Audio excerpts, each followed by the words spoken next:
Bonjour à toutes, bienvenue dans Tailgate, le podcast d'actualité NFL en français. On se retrouve pour continuer notre débriefing de la saison 2025. On a fait déjà le sud, on a fait le nord. Nous voici maintenant à l'est. À l'est, rien de nouveau. Non, c'était à l'ouest. Ça ne marche pas du coup. À l'est, avec l'AFC Est, on va parler des Jets, on va parler des Bills, on va parler des Dolphins, on va parler des New England Patriots, bien évidemment. Notre ami Seb n'est toujours pas disponible et on pense toujours très fort à lui. Notre ami Vince est en vacances, mais nous avons quand même deux participants de plus à ce podcast avec mon Yaya. Salut mon Yaya, comment tu vas? Salut Flav, salut à tout le monde. J'espère que tout le monde est en pleine forme.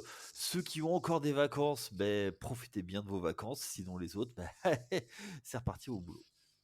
Et voilà, et nous c'est déjà reparti au boulot. Nous, on n'a pas eu de Mon... vacances parce que nous, on a un Non, chef qui tyrannique. oui, et qui nous empêche de nous syndiquer. Et voilà, donc sauvez-nous, envoyez-nous des messages pour nous sauver.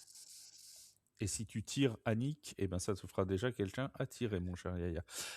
Bertrand, à toi, comment ça va mon Bertrand? Eh bien, le bonjour à tous, bonjour à tous les auditeurs. C'est toujours un plaisir d'être là avec vous. Ça va bien. Je vois on m'invite toujours pour des moments à l'Est et pas à l'Ouest.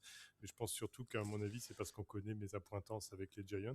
Alors, je vais parler des Jets aujourd'hui, mais que les Jets se rassurent, il n'y a aucune animosité sur ce que je vais pouvoir développer aujourd'hui. Non, c'est pas le genre de la maison en plus. Du tout. Nous, on est... Non, Et non, non. alors là, tu On n'est vois, jamais dans l'animosité. alors, on t'inquiète pas, on est deux, on est en position de force. Et tu vois, il y a ce lâche de Flav va dire que du bien de notre franchise. D'accord. Penses-tu Bon, qu'il va être alors, fielleux? Ah, mais bien sûr si que c'est un fielleux, mais bien fielleux, pleutre. Donc, par contre, si ça t'embête pas, c'est pas encore les Giants. Là, on est dans l'AFC Est, oui, mais hein. même tu es capable d'amener sur le sujet, d'accord. Donc, je tiens à te prévenir. Bertrand soulève, je te fais le coup de la corde à linge. Voilà, je te préviens. Très bien. Eh bien, les choses sont dites. Puisqu'on en est à dire les choses, je vous rappelle que donc le podcast Tailgate se poursuit, qu'il continue et que on a créé aussi sur les réseaux sociaux des petits comptes, notamment sur Instagram et sur X. Donc, n'hésitez pas à aller les suivre si jamais vous n'avez pas encore pris votre suivi pour le moment. Les amis, on commence avec l'AFC Est et pas avec la plus mauvaise des franchises, hein, sur le même principe que ce qu'on fait depuis 2 semaines, à savoir petit conseil de classe avec une note, une petite appréciation. Alors aujourd'hui, on n'a pas notre Vince pour nous faire des appréciations, mais par chance, il nous les a envoyées, donc on va pouvoir les lire quand même. Euh, Mon cher Yaya, Oui. on commence par les Jets de New York, à tout seigneur, tout honneur, bien évidemment. Les Jets Ouais, si. Fais pas cette tête de personne qui est triste, là. Les Jets de New York, 3 victoires, 14 défaites. Il y avait un changement de coach, il y avait un changement de quarterback. Et pourtant, ça n'a pas vraiment porté ses fruits. Je te trouve un peu dur. Il y a beaucoup de choses. Ils ont tourné la page Aaron Rodgers. Ils ont mis un quarterback de transition. Ils ont essayé des choses et je trouve que l'arrivée d'Aaron Glenn, euh, donc l'ancien coordinateur défensif du côté des Lions, arrivé à l'intersaison, a amené des choses. Souvent, on est un peu trop. On veut aller trop vite du côté des Jets. On sait que du côté du propriétaire, c'est pas le top. Il y a eu des choses quand même. Garrett Wilson qui est toujours là. Notre ami Brice Hall qui est un petit peu seul. Et très vite, on a vu que la saison était partie en cacahuète. Et contrairement d'habitude, il n'y a pas eu le panic move à d'essayer de rattraper tout ça. Même au contraire, ils ont tradé pour Sauce Gardner du côté des Colts. Leur en a pris puisqu'il s'est blessé par la suite. Moi, je trouve qu'il y a quand même. L'encéphalogramme n'est pas plat. Même s'il y a un record, donc 3 victoires, 14 défaites, qui est dégueulasse, euh, malgré tout, je trouve qu'il y a eu des choses. C'est un vestiaire qui n'a pas lâché son coach, qui a, pas, qui a toujours suivi. Je pense que Brice Hall s'attendait à être tradé, il n'a pas été, il a continué à jouer. Là, on a appris en ce début de semaine qu'il avait été tagué, donc qui restait du côté des Jets. Bon, il y a quand même, moi je trouve qu'il y a quelques petits motifs d'espoir, contrairement aux autres années, tu vois, notamment les années Rodgers où il y avait tout était à jeter.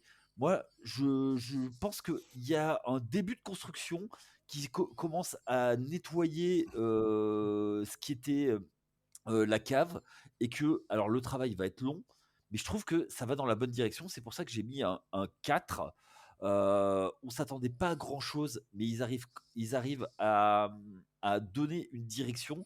S'ils continuent à être patients, ce qui est rarement le cas, on va peut-être vers la fin de la disette. Juste avant que Bertrand nous donne sa note, pour toi, c'est un bon move d'avoir tagué Brice Hall? Non. Moi, je l'aurais laissé. Non, en fait, le truc, c'est que pour service rendu, je l'aurais laissé partir ou peut-être. Ou alors, si tu le tags, ça va être pour le trader. Pour garder, pour garder. Tu peux pas le laisser partir free agent. Là aujourd'hui, ils sont dans une situation où tu peux pas gagner tout de suite, mais tu peux amasser des tours de draft et peut-être essayer de récupérer justement par la draft des assets.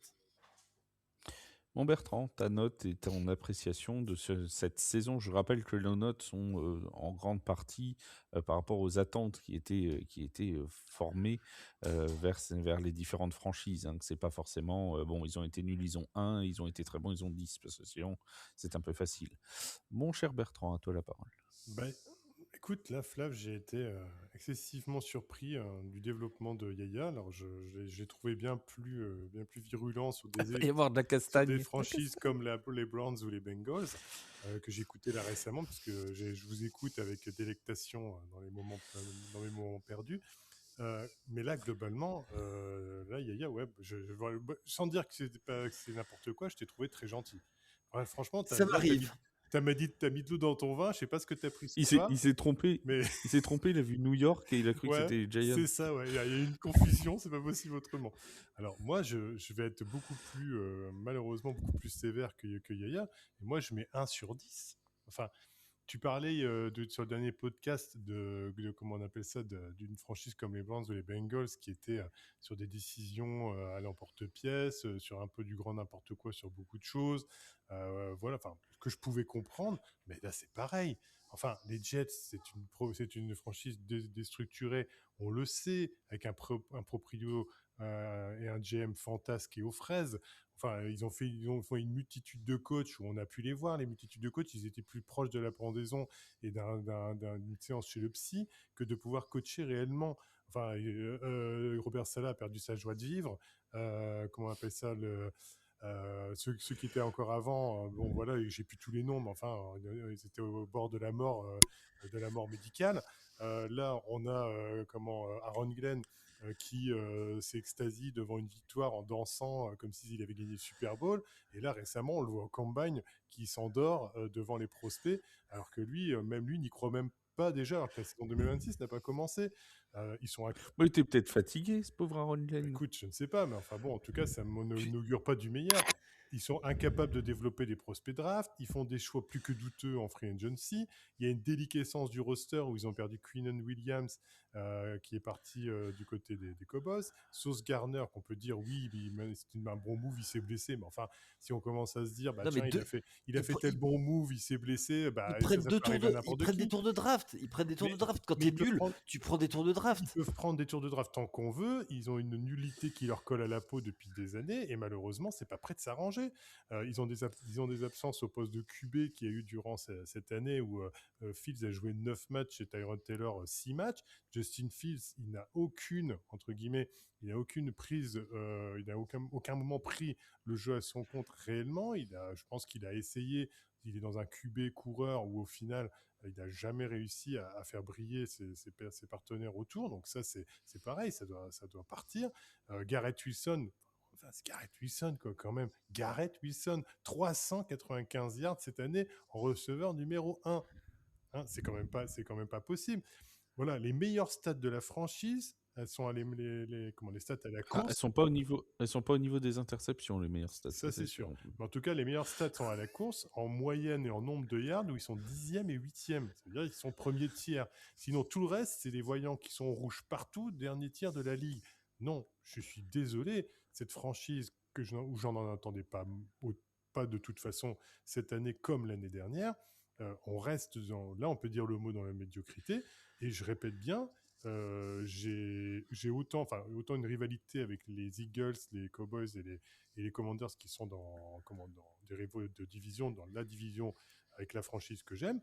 Mais le New York Jets, il n'y a aucune animosité. Je donne vraiment qu'un constat. Et je plains d'ailleurs les fans des Jets qui doivent subir, On salue Musashi. voilà, qui doivent subir cette bouillie de football chaque semaine, comme a pu faire les Bengals comme bouillie de football ou d'autres franchises. Et c'est bien malheureux. Oui, mais au moins les Bengals, t'as pas mal de points contre eux, il y a un peu de spectacle. Oui, oui, c'est ça. Voilà, là, il y a rien. De toute façon, il y a rien. Donc, comme on est dans le moins que rien, malheureusement, je suis désolé, mais 1 sur 10, c'est cher payé. Non, mais tu vois, on va parler d'autres équipes. Moi, je pense que, tu vois, par rapport à ce qu'on attendait en début de saison, moi, je m'attendais à une reconstruction. Ils ont fait la reconstruction. Ah, alors, Ils ont moi, mis, enfin, ils ont tradé leurs joueurs qui étaient un peu bankable. Voilà, je suis d'accord avec toi que sur la draft, ils se trompent souvent, mais ils se trompent sur le poste de QB. Je suis désolé, c'est surtout sur le poste de QB. Ils ont toujours eu l'œil pour récupérer des joueurs défensifs.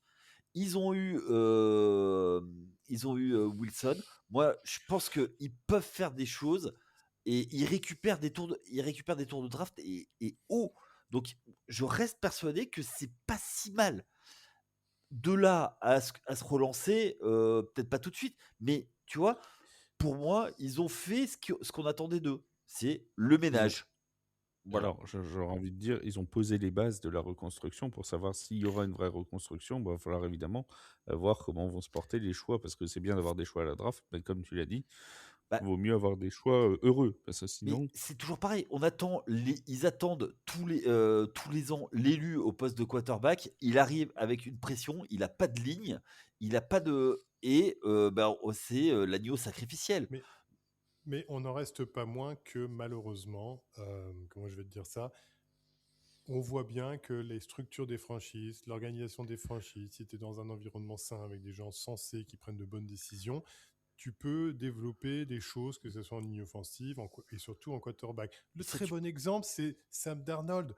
Il a commencé, alors bien sûr, il était rookie, vous allez me dire, c'est pas facile, il commence, etc. Mais malgré tout, la franchise n'a jamais réussi à le mettre dans des conditions, et puis c'est pas le seul qui est passé chez les Jets, et où c'était la catastrophe aussi, qui n'a jamais su être en condition. Tim Alors, Boyle. évidemment, il a eu son passage après chez les Panthers, après chez les 49ers, où il a pu suivre en tant que backup QB, à prendre de l'expérience, etc. Puis après, il est arrivé dans une franchise très bien structurée, très bien organisée des Seahawks, et il brille. Je suis désolé, les Jets, ils sont de manière chronique épouvantables dans tout ce qu'ils peuvent prendre comme décision, et au final, le jeu s'en ressent, et toute décision qui est prise autour, ainsi que l'atmosphère de la franchise, ne peut pas te permettre de faire avoir des résultats sereins. Et ça dure depuis des années. Donc, Non, je n'en attendais pas moins l'année dernière. Je n'en attends pas du tout cette année non plus, Aaron Glenn ou pas Aaron Glenn. Et ça sera la même bouillie de football au final. Ça, j'en suis sûr. Mais c'est quoi? Là, on parle d'environnement, mais la presse new-yorkaise, tout le monde n'est pas fait pour l'assumer. Et y compris chez les Jets, parce que tu n'as personne pour te protéger.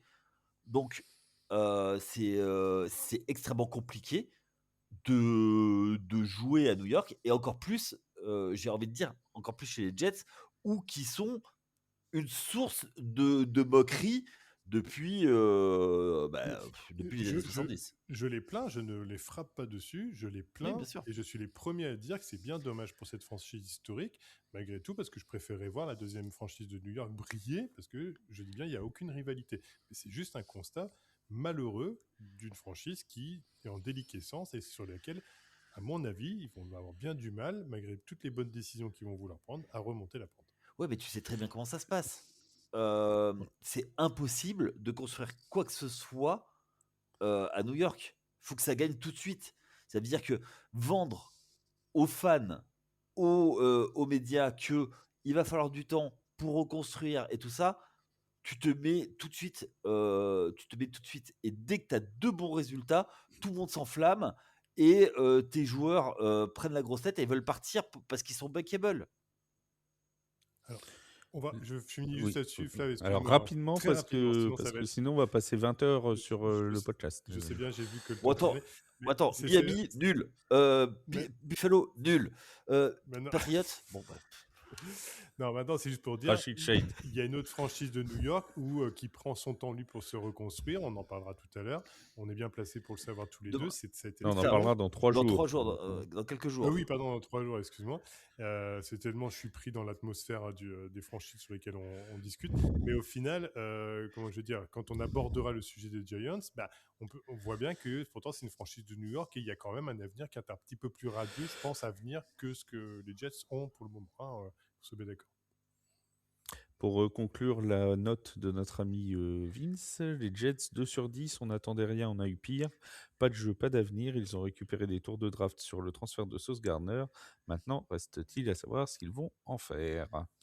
Voilà pour en gros la vision de notre ami Vince. Et ta note, On Flav, passe aux Dolphins. toi Hein personnellement? Ah, moi, je donnerai ma note un autre jour. Non, D'accord. mais tu Pas sais, tout de suite. mais tu sais bien comment il est, voyons. Je réserve ma note pour le bulletin de notes. C'est moi le prof principal. Ah. Je fais l'appréciation globale. Et tu vois, c'est lui, tu vois, qui au conseil de Non. discipline vote, dit rien, et puis après, tu vois, une fois qu'il a le dos tourné, l'élève, tac, allez, on le vire 3 jours. Blague mise à part, je vais mettre un 3 sur 10 et je serai plus sévère avec les Dolphins. Voilà. Les Dolphins, donc 7 victoires, 10 défaites, les amis. C'est un bilan un petit peu en trompe-l'œil, si j'ose dire, puisque on a quand même eu un début de saison catastrophique pour les Dolphins. Ça a été un petit peu mieux sur la fin, mais n'empêche que ça a été une saison encore bien difficile, mon Bertrand, pour ces Dolphins de Miami. En plus, toi, t'es allé... Non, c'était pas à Miami, t'es allé cette année. C'était l'an dernier. Ouais, il y a 2 ans. Ouais. Il y a 2 ans. Mais c'est pas voilà. grave. Bon, tu connais bien Miami. Voilà. Oui, bon, on va dire ça comme ça. Oui, effectivement, c'est bien malheureux pour cette franchise-là. Alors après, ma note en soi, faut que je reprends mes petites notes, hein, si tu me permets. J'avais mis un 5 sur 10 pour les Dolphins. Alors, Ah ouais, c'est bien Oh, payé, non, je trouve. non, hein. mais alors, je vais expliquer pourquoi. J'ai expliqué pourquoi j'ai mis la moyenne à cette franchise-là. Parce que, effectivement, au terme du bilan, hein, si mes souvenirs sont bons, c'est 7-9. Vous m'arrêtez si je me trompe cette année. 7-10. 7-10, pardon, oui, parce qu'il y a 17 matchs. Donc 7-10. Donc effectivement, on n'est pas du tout à la moyenne. Mais on va dire que cette franchise-là, elle a gagné contre ceux contre qui elle devait gagner. Et elle s'est inclinée dès que l'adversité était là. Donc en fait, elle a complètement vivoté avec Mike McDaniels où les joueurs ont fait le divorce consumé avec lui. Hein. On a bien vu qu'il avait perdu sa franchise, ou tout du moins ses joueurs tout au long de l'année. Et au final, la franchise n'a jamais su développer un jeu, à part on va dire en attaque, avec le coureur dont le nom m'échappe. Devon Achane. Devon Achane, voilà. Chain My Heart. Voilà, où ils ont développé avec Devon Achane, alors qu'on attendait justement un festival offensif de Mike McDaniels au niveau offensif, puisqu'il était coordinateur offensif et il était dans les petits papiers pour être un des meilleurs coordinateurs offensifs. Alors, oui, je suis un peu plus généreux avec Miami sur le 5, parce que je vous dis, pour moi, c'est l'équipe moyenne qui était moyenne et qui, au final, a gagné quand c'était moyen-moins, on va dire. Après, ils ont eu la grosse blessure de Tyreek Hill, mais malgré tout, il n'était pas dans ses plus belles années, au moment où quand il faisait encore sa saison-là. Donc, bon, l'un dans l'autre, est-ce qu'il y a eu une incidence? On va dire qu'il gardait ses forces pour d'autres activités. Oui, voilà. Et il veut repeupler la Terre, donc inévitablement, il faut quand même garder un peu de jus. N'est-ce pas, Yair? C'est le cas de le dire, oui. Il gardait du jus. Ouais.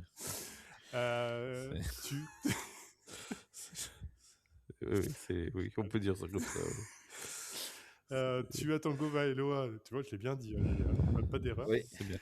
Tua Tagovailoa, pour le coup, à un moment donné, on a revu son incertitude qu'il a pu avoir niveau dans sa façon de jouer. Donc, surtout, ses blessures à répétition, ses graves commotions, je pense, ça a eu quand même un impact sur sa santé, déjà en interview, parce qu'il est capable de dire des énormités par rapport à la géographie du monde. Mais en même temps, il est capable aussi d'avoir une attitude un peu bizarre, même en interview. Donc, je pense que le joueur, pour moi, est un peu perdu. Et la plus grosse erreur des FIFI, c'est d'avoir mis justement un billet énorme sur lui à De 260 Miami. millions de patates. Oui, de Miami, ouais. À 260 millions de patates sur sa tête. Ce qui fait que maintenant, ils sont obligés de se le traîner, même s'ils ne croient plus en lui, entre guillemets. Hein. Donc, c'est-à-dire, Ouais. on le met sur le terrain et on va être obligé de le mettre sur le terrain. Et on va faire croire à tout le monde qu'en mettant Queen Ewers sur les 2 derniers matchs, on se donne une chance de le lancer.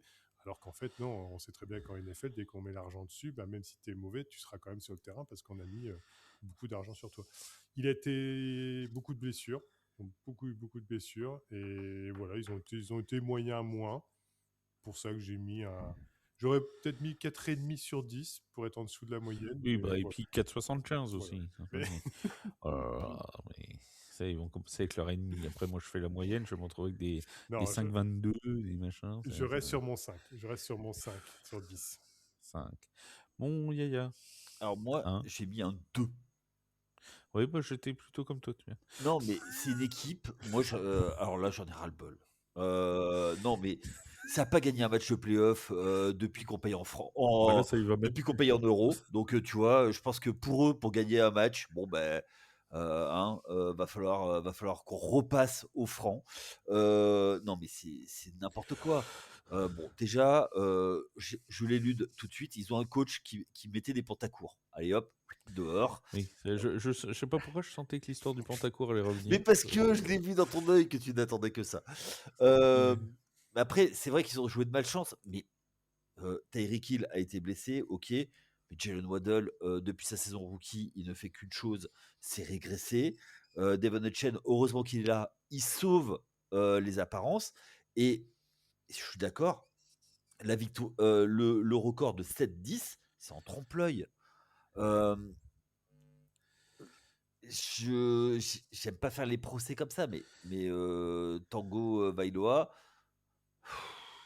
il n'a pas le niveau pour être un quarterback titulaire d'une équipe qui va loin.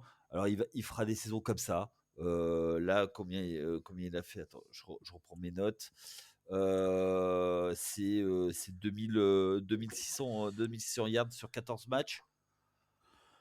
C'est trop peu. Avec le duo de receveurs qu'il avait, plus Devon Achane. Moi, je suis. Devon Chain qui en plus est capable de cumuler des yards en réception aussi. Ouais, hein. voilà, il fait 1350 yards à la course, ce qui est excellent, plus 488 en Quasiment réception. 500 en réception. Hein, voilà. Je l'avais en Donc, fantasy, je peux te dire qu'il est bon. ouais, voilà. Mais sauf que, J'aime bien. tu vois, après, bah, enfin, si tu veux, les victoires sont à la fin. Tu vois, ils gagnent les Buccaneers. Tu savais qu'il était danseur de salsa d'ailleurs au passage? Oui, Non. C'est la salsa du Devon. et oui, bien sûr. Oui. Mais moi, j'ai toujours ce truc où, de toute façon, Miami, quoi qu'il se passe, ils sont au soleil. Ils vont Ah pas. oui. Il y a des tornades des fois en octobre. Et puis Oui, il fait chaud. Il fait chaud, n'est-ce pas, Yaya? bah oui, Il mais fait du chaud. côté des visiteurs, mais c'est un vrai avantage pour eux. Ils en tirent même pas profit. Visiteur.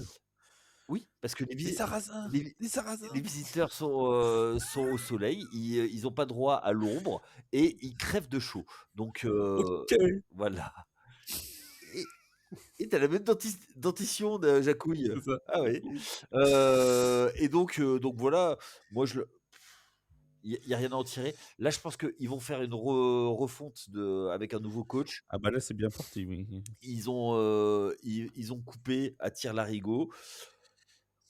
Je pense qu'il y aura d'autres trades. On va voir ce que ça va donner. Mais je pense à Brudan Oui. et que l'on salue au passage. Là, on va pas faire des très bonnes heures. Voilà. Je comprendrais toujours pas le move d'avoir viré Brian Mais- Flores à l'époque. Moi, je peux me permettre juste une réflexion très rapide. Vas-y. C'est très très rapide. Je trouve que la Oui. situation est bien pire structurellement chez les Jets que chez les Dolphins. Je sens que les Dolphins, ils sont pas si loin de pouvoir remonter la pente s'ils ont un bon coach. Mais je suis désolé, pour moi, ils sont pas si loin en termes d'effectifs de roster. Sincèrement, il y a mieux et je pense ils ont un avenir qui est quand même peut-être plus, comment dire, plus louable ou en tout cas où il y a une vision quelque part s'ils ont un bon coach. Voilà. Ah, Yaya n'est pas alors d'accord. pour moi, la vision, tu vois, c'est Ray Charles, hein. Pour moi, non, il y a La 0 vision vision. des Dolphins. Ah oui, non, non, non. Tu vois, il faut qu'il fasse de l'ultrason plutôt que de la vision, hein. Moi, je suis désolé, non. Là, ça fait. Mais parce que tu vois, on tape toujours sur les Jets, mais eux, c'est pire. Attends, ils ont pas gagné. Tu penses que les Dolphins sont pires que les Jets? Ok, ils vont aller faire un match de playoff avec. Mais ils ont des rosters de dingue et ils font que dalle. Non, non. Et puis, et tu vois, je parlais de Brian Flores. T'as un coach qui fait 0-7, revient derrière et te met ton équipe dans les bons rails et tu le vires. Non, mais c'est nawak. Ils prennent que des décisions. Et les Jets, eux, ils ont gagné des matchs de playoff au 21e siècle, tu vois. Hmm. Tu vois, c'est. Donc, moi, je suis. Tu vois, eux, ils ont la carte, les Dolphins, parce que c'est. Tu vois, c'est. On voit. Ils sont un peu sympas. Tu vois, c'est toujours sympa. Ils ont un maillot qui est sympa. Ils ont un casque qui est marrant. Ils ont un logo qui est marrant, tout ça. Et puis, c'est Miami. Miami, tu vois, il y a un côté fun avec ça. Mais les gars, si on regarde vraiment, c'est le. Depuis la fin de l'ère Marino, c'est rien, c'est que dalle. La mauvaise pioche, tu as Tango Vailoa et ses problèmes de santé, malheureusement, ça n'a pas été non plus. Je crois que ça a un peu plombé le truc aussi parce ils savent vraiment sa situation et qu'on peut nous donner le change sur le terrain ou en conférence de presse. Malheureusement, en interne, ils savent très bien les pins qui se sont foutus dans le pied avec ça, à lui coller un contrat aussi important. Donc c'est ça qui va être compliqué. C'est ça qui va être compliqué aussi. C'est toujours pareil. En fait, quand tu as un quarterback qui, sur son contrat rookie, a fait 2-3 choses, bah, tu peux pas le laisser partir pour rien. Tu es obligé de le signer et il y a un prix du marché. Moi, je pense que le prix de son contrat, il va pas être aussi élevé à la fin. Il sera prix du Hmm. marché. Et tu sais, moi, je me Après dis, c'est pas sur l'argent que je dis, c'est sur la valeur du joueur et ce qu'il va apporter sur les années qu'il va rester là, puisqu'il va ouais, mais rester. Quand tu payes des millions, ils vont pas Bon, faire c'est pas jouer. sûr qu'il reste cette non, année. il va se C'est faire pas sûr couper, il qu'il va se faire reste couper. l'année prochaine. Je suis pas sûr qu'il reste. Les Dolphins pour Vince, 4 sur 10, décevant, doit reprendre le travail. Leur plus gros fait d'armes que Tua ne se soit pas commotionné dans la saison. Il a pas eu une commotion? C'était quoi que la Je blessure? crois pas. Non, je croyais. Bon, ok. Non, je crois pas.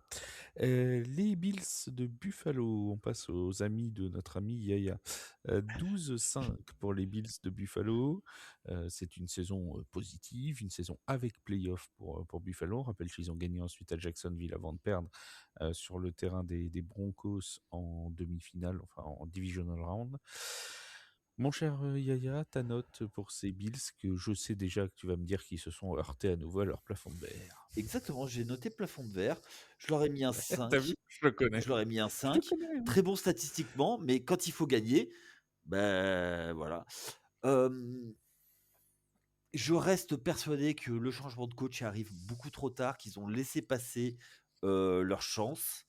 Surtout qu'il y aura une autre équipe dont on va parler très vite, qui va reprendre le contrôle de la division. Ils ont lâché cette division, c'est pour ça que je leur mets pas plus, je leur mets pas moins parce qu'ils vont en playoff, donc c'est au moins la moyenne. Quatrième attaque, que dire, Josh Allen dépendant, un jeu au sol qui a été très performant avec notre ami Cook. Ça a pêché sur la défense cette année. On ne l'a pas vu venir, ça. Il y a un goût d'inachevé avec les Bills. Et le problème, c'est que c'est un petit peu tout le temps ça avec eux. On va voir ce que ça va donner avec le nouveau coaching staff. Je suis pas sûr du changement. C'est parce que c'est un changement dans la continuité. On donne un peu les clés à Josh Allen dans ce cas-là, puisque en gros, on a pris un coach pour lui faire plaisir, qu'il avait réclamé. Bon, à voir. Je Les Bills, c'est un 5, mais alors mon appréciation, c'est, on se repose un peu trop sur les lauriers et il faut un moment le travail est nécessaire pour passer un palier supplémentaire. Voilà, pour passer à la classe supérieure. Et je suis pas sûr que les lauriers, ça pousse très bien du côté de Buffalo en plus. Il fait un peu frais, je pense. Oui, mais c'est pour ça qu'ils Bon, se ça, reposent c'est autre dessus, chose. tu vois? Bah ouais, ils s'endorment du coup. C'est les crocus plutôt chez eux. Mon cher Bertrand, ta note et ton appréciation. Alors, pour moi, personnellement, c'était un 7 sur 10. Parce que je trouve globalement qu'ils étaient attendus là où ils étaient attendus. Ils font une très bonne saison de nouveau, c'est-à-dire qu'en plus, dans la continuité de ce qu'ils ont fait, ils sont toujours qualifiés en playoff. Vous allez me dire, c'est là où on les attend. Donc, il ne peut pas y avoir moins. On est d'accord. Mais je rappelle qu'on est sur du football américain. Le football américain, c'est dur. Le football américain, c'est une remise en question chaque année de tout. J'ai eu la chance de voir Hard Knocks là récemment sur les Bills, sur le camp d'entraînement avec des éléments. Alors bien sûr, tout ça est formaté télévision pour aussi nous montrer ce qu'ils ont bien envie de nous montrer. Mais ce que je veux dire, c'est que c'est pas aussi simple que ça. Je donnerais du crédit beaucoup plus que on ne le pense à Sean McDermott sur toutes les belles années qu'il a fait. Moi, je pense qu'il y a pas qu'une part de coaching ou du fait de se planter dans les moments importants. Et je pense qu'il y a une part des équipes que tu rencontres à ce moment-là et des tournures de match qu'il y a à ce moment-là. Voilà. Une chose qu'on peut reprocher, là où je suis d'accord, c'est que ils ont été déboutés de la plus haute marche une énième fois, donc ça c'est bien dommageable. Mais aussi, c'est que au niveau de la réception, on reste sur des receveurs sur un style de jeu où on ne peut pas se ressortir un receveur réellement numéro 1. On a Khalil Shakir qui était à 719 yards cette année, et les deuxièmes et les troisièmes meilleurs receveurs sont les deux Thaïlandais, Delcon Kicked et Dawson Knox. Donc, ils ont un style de jeu qui amène ça, avec 571 yards et 417 yards, pardon. Donc, ils ont un style de jeu qui amène ça, un jeu développé qui veut la participation de l'ensemble de l'équipe. Malgré tout, si tu veux pouvoir faire le step-up et réussir peut-être vraiment que juste cet petit élément qui te permet d'aller jusqu'au Super Bowl, il faudrait un joueur à la Mike Evans, vraiment un receveur numéro 1. Ça tombe bien, il est disponible cette année. Il est disponible, et c'est pour ça que j'en parle, c'est parce que justement, il y a eu un peu football fiction de la part de ESPN sur les agents libres qui pourraient intéresser certaines équipes. Et on parlerait de Mike Evans, qui pourrait être à Buffalo parce qu'il apporterait justement cette puissance physique, ce grand joueur, ce receveur numéro 1. Alors après, il faut que la greffe prenne, on est bien d'accord, mais c'est un aimant qui peut apporter dessus. Sinon, toutes les cases sont cochées. Toutes les cases sont cochées. Non. Un super quarterback qui fait des stats mais démentielles, un running back qui a plus de 1600 yards, une défense qui pour le coup est perméable à la course et a fait en nombre de yards et en moyenne, ils sont 28e et 30e, donc malheureusement c'est sûr qu'il y a peut-être une touche à apporter dans cet élément-là pour pouvoir performer et puis être compétitif pour aller au plus haut. Beaucoup trop de pénalités aussi, ils sont 28e de la ligue engendrées. Et donc au final, ça va toujours dans le bon sens, mais il manque une petite étincelle. Moi, je ne mettrais pas ça sur le compte uniquement de l'incapacité ou l'incompétence de McDermott à l'époque de pouvoir réussir. Voilà, il faut savoir être toujours au top. Il l'a fait sur plusieurs années, des qualifications playoff, du Divisional Round, du Conference Championship. Il faut savoir le faire, quoi. C'est pas des jeux simples. Je vais pas Oui, mais comparer à un Yaya autre va te sport, tu dire vois. s'il n'y a pas de Super Bowl, ça va Alors, plutôt Mais rien. non, mais je finis, après je te laisse la parole.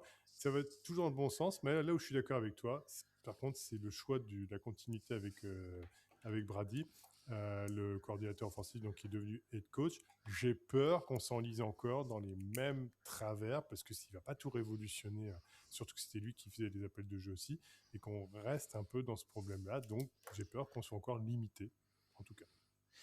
pour moi, il y a plusieurs choses. C'est que déjà, tu veux. Enfin, ok, tu mets 7, j'entends tes arguments. Moi, la seule chose, c'est déjà, tu perds la division. C'est une division où tu étais maître de la division. Tu régnais sans partage depuis 5 saisons. À partir du moment où tu la perds, ben, c'est pas forcément, c'est plus une saison réussie. Du coup, tu es obligé d'aller gagner ce qui n'avait jamais été fait dans toute enfin, de tout le passage McDermott. Tu as été obligé d'aller gagner à l'extérieur en playoff. Donc, ok.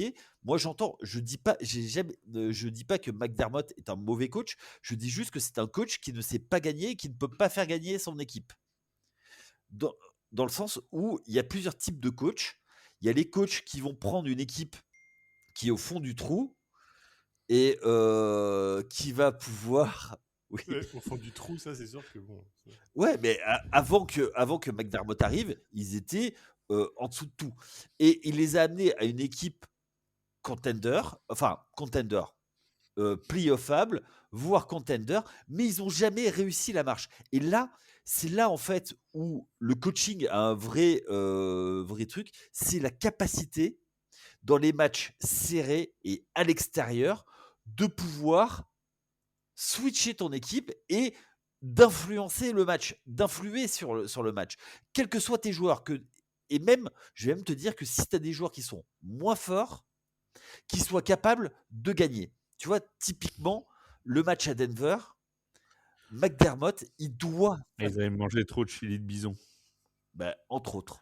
Mais ça, tu vois, en fait, entre une équipe, par exemple, on va prendre les Jets et une équipe comme les Pats dont on va parler après, il n'y a pas un si grand écart que ça. Je sais pas si on va en parler parce que je sais pas si on aura encore le temps. Mais voilà, moi je pense que à partir du moment où tu perds la division, il y a un souci et je suis pas sûr qu'ils puissent reprendre la division de ce pas. Alors Vince, il est d'accord avec toi parce qu'il a dit 6. Il visait le titre de division, donc c'est une régression. Ils ont brisé le signe indien des défaites à l'extérieur en play-off, juste avant de perdre et de briser la cheville de l'élu. L'élu étant évidemment notre ami Bonix. Donc on voit là que Vince n'est pas corporate, puisqu'on sait tous que le véritable élu sur Tailgate, c'est Tim Boyle, évidemment. Donc, voilà, c'est une honte de changer le surnom, le sobriquet de notre joueur à tous favori. Mais enfin bon, là n'est pas le débat. Nous nous vengerons sur Vince la semaine prochaine, quand il reviendra, de ses vacances payées gracieusement par The Playoff et par Move Up Media et par tout le monde. Bref, c'est absolument détestable. Il est parti comme Oui, voilà. et pour l'avoir Il a vu, Il se gave de chili de Ouais, bison. il a et la c'est pas chance c'est pas un sobriquet parce que moi je l'ai vu faire un saut de cabri, c'est pas si joli que ça. En tout cas, Ouais, c'était son tour d'avoir comme tu as dit, les vacances financées. oui, bah oui, c'est les vacances payées aux frais de la princesse. Bref, Évidemment. nous passons aux Patriots de la Nouvelle-Angleterre. Les Patriots de la Nouvelle-Angleterre qui finissent, eux, avec un bilan de 14 victoires, 3 défaites. Une défaite ensuite au Super Bowl 60 face aux Seahawks de Seattle et de Rachid Shaheed. Rachid Chaïd. Tu vois, il est toujours là, Rachid. Rachid Chaïd. Et pourtant, Je vais mettre son maillot derrière et tout. Rachid. Enfin, son maillot, s'il reste chez les Seahawks, s'il va chez les Browns, ça sort de question que j'ai son maillot. Bref, nous en venons donc aux Patriots de la Nouvelle-Angleterre. Mon cher Bertrand, je t'écoute pour ta note. Eh ben moi j'ai mis un beau 9 sur 10 puisque évidemment ils ont quand même pour le coup dépassé toutes les attentes. Ils ont fait le miroir au niveau du bilan quand même, 3-14, 14-3. Pour le coup c'est quand même voilà, remarquable. On est sur une franchise qui, on le voit avec Robert Kraft, est toujours aussi bien organisée, réussit à rebondir. Par rapport à d'autres franchises qui ont mis mettre des années, bah, ça n'a pas pris si longtemps que ça, tout du moins pour les Patriots, de pouvoir se retrouver une certaine cohérence de franchise. Voilà, l'arrivée de Mike Vrabel, le retour en grâce de Josh McDaniels en coordinateur offensif. Mike Vrabel, même s'il est un coordinateur défensif, a su insuffler aussi tout un élan, une énergie, une motivation à ses joueurs défensifs qui lui ont donné le meilleur également. On est sur une franchise qui, pour le coup, a su bien intégrer lui, hein, là on peut dire, a su bien intégrer eux leur QB rookie qui était Drake May. Il a fallu que 2 ans, hein, donc c'est déjà bien. Alors on verra ce qu'il va faire l'année prochaine. Hein. Une année n'est jamais la même d'une année sur l'autre. Mais enfin bon, admettons que ça continue sur cet élan-là. Ils ont dépassé les attentes. On peut à la rigueur le reprocher que la ligne offensive a concédé trop de sacs cette année. Ils ont été classés 23e sur cette statistique. Et par contre, toujours en effet miroir, le front seven par contre n'a pas infligé assez de sacs, pardon. 22e également, ils sont dans le dernier tiers de la ligue. Donc voilà, pour moi, il y a un bel avenir sur cette franchise-là. C'est sûr qu'on est plus long sur des franchises qui vont moins bien parce qu'il y a tellement de choses à dire par rapport au fait qu'ils vont moins bien. Là, c'est vrai que les Patriots, pour le coup, ils ont su même faire en sorte que les frasques de Stephen Diggs extra-sportifs ne viennent pas influer de façon négative le vestiaire. Ça, c'est déjà énorme également, pour le coup. Il a même montré sa motivation par rapport à ça. Et quand justement un fantasque joueur à la Stephen Diggs, malgré ses frasques, arrive à rester focus dans le jeu, c'est que l'environnement autour, de coaching et de playbook, il est là, quoi. Il est là, il monte de sa superbe. Et puis j'ai pas pensé aussi de parler de Ramondre Stevenson et de la belle intégration aussi du rookie, du coureur rookie. Anderson, Trevian Anderson. Trevian Anderson, pardon. Voilà, pour moi, le mot n'est pas parfait, mais ils ont tutoyé l'excellence cette année.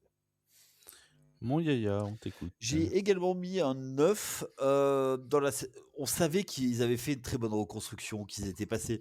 En fait, avec la disponibilité de Mike Vrabel, ils ont mis un boost, une marche en avant. Ils ont passé la seconde pour pouvoir dans leur reconstruction. Et effectivement, ça a insufflé quelque chose. On savait qu'ils allaient aller en playoff. On pensait pas qu'ils prennent la division. Ils prennent la division aussi parce que les Buffalo a perdu des matchs bêtement que eux n'ont pas perdu et faut pas oublier qu'ils étaient à 0-2 et ils étaient à 0-2 pour une seule raison, c'est parce que leur cornerback star Christian Gonzalez n'était pas là. À partir du moment où Gonzalez était là, ça allait beaucoup mieux.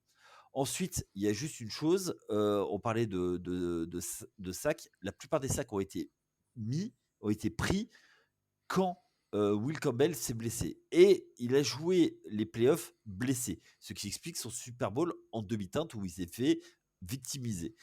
C'est une équipe qui a un bel avenir devant elle, effectivement, parce qu'il y a beaucoup de choses. Tu l'as dit, le duo de running back est encore là, Stevenson et Anderson. Tous les deux vont pouvoir continuer à martyriser les linebackers adverses. Ils ont de la possibilité de faire 2-3 choses. Effectivement, Drake May a confirmé cette année. Il était dans la course au MVP. Il n'était pas très très loin d'être MVP. Le plus dur, pour lui, ça va être de confirmer. Je suis d'accord avec toi, Josh McDaniels, lui, il est arrivé dans son fauteuil, il est rentré à la maison. Il a été avec un head coach qu'il connaît, puisqu'ils se sont croisés quand Mike Vrabel était joueur. Il y a vraiment tout, c'est une vraie continuité. On sent aussi une sérénité du côté de Boston. Malgré tout, je garde quand même quelque chose où je me dis, Mike Vrabel, il est bon pour ça, mais j'ai peur que, tu vois, en tant que coach, ce soit un peu un loser et je parlais d'influence sur le match, qui manque d'influence sur le match. Pour le Super Bowl, typiquement, je m'attendais à ce qu'il fasse des ajustements pour pouvoir revenir dans le match, ce qui n'a pas été fait. Et avec un score un peu en trompe-l'œil, où il marque dans le garbage time.